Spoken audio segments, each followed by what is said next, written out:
ሰላም ሰላም ጤና ይስጥልን እንደምን አላችሁ? ሁሉ ሰላም ሁሉ አማን። ይህ መልካሙ ሚዲያ ነው። ቻናሉን ሰብስክራይብ በማድረግ የደወል ምልክቷን ተጭናችሁ ኦል የሚለውን በማንቃት ቪዲዮውን ደግሞ ላይክ፣ ሼር፣ ኮሜንት እያደረጋችሁ ቤተሰብ ወዳጅ ትሆኑ ዘንድ በአክብሮት በፍቅር እንጠይቃለን። እናመሰግናለን። እስከ ፕሮግራማችን ፍጻሜ አብራችሁን ቆዩ።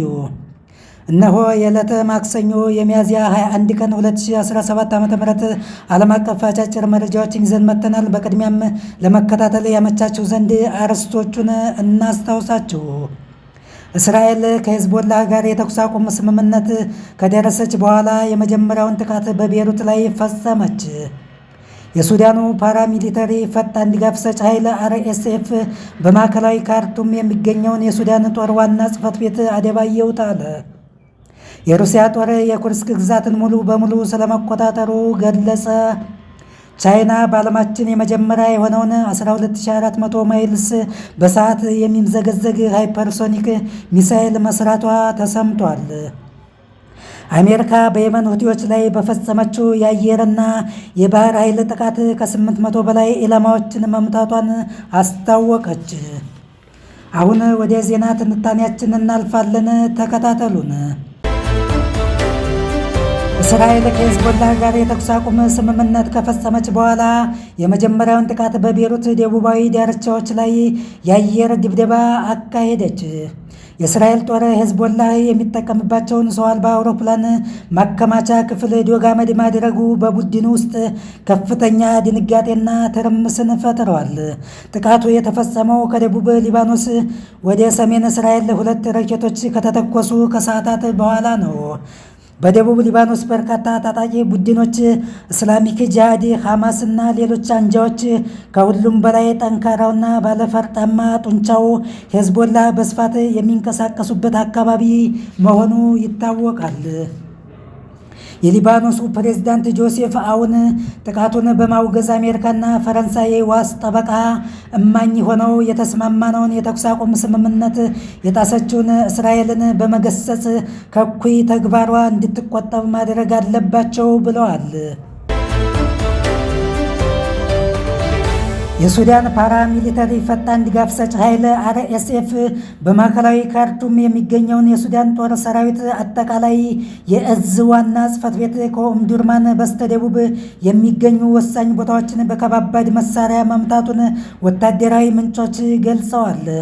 RSF ከኦምዱርማን በደቡብ ምዕራብ አቅጣጫ በሚገኘው በሳልሃ ሰፈር ላይ ያነጣጠረ ጥቃት መፈጸሙን ይፋ አድርጓል።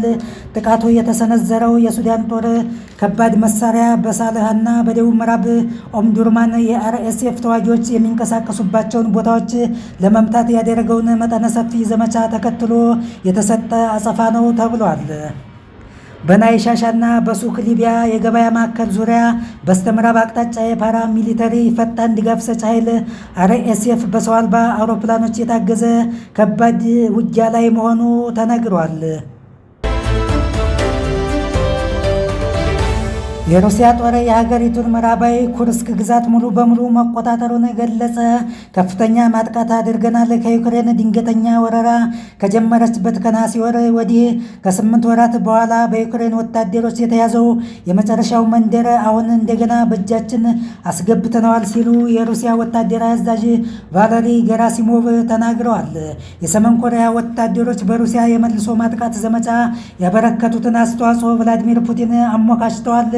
ሩሲያ ግዛቷን ለማስመለስ በምታደርገው ጫን ያለ ጦርነት ከ70 ሺህ በላይ ወታደሮች በሰው አልባ አውሮፕላኖች የታገዘ ፍልሚያን መጋፈጡ አሁን ዩክሬን አዳጋች እየሆነባት መጥቷል።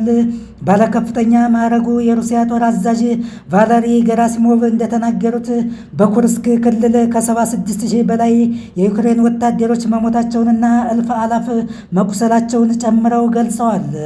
መብሰሉ ላይ ቀረማገዶ መፍጀቱ ማለት ይሄው ነው።